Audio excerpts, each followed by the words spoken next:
ఎందుకంటే తన నోట నుండి వచ్చే ప్రతి మాట దేవుడిది ఏంటి.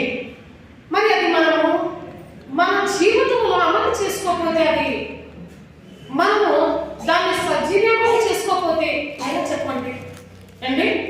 మార్కెట్కి వెళ్తాము, కాయగూరలు తెచ్చుకుంటాము, వండుకుంటాము, వాడిపడిందంతా బయట పాడేటాము. మార్కెట్కి వెళ్తాము, బట్టలు తెచ్చుకుంటాము, కట్టుకుంటాము ఏంటి. తుప్పుగా చిరిగిపోయేటప్పుడు కొన్ని రోజులకి అలా బీరువాలో పెట్టిన కొన్ని రోజులకి దాని పట్టత్వం వదిలిపోతుంది, అంటే చిరిగిపోతుంది. చిరిగి పాడేసేలాగా దాంట్లో మోపడేద్దాం.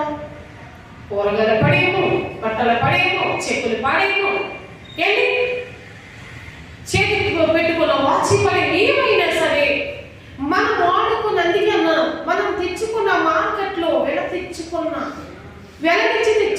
ఏ వస్తువు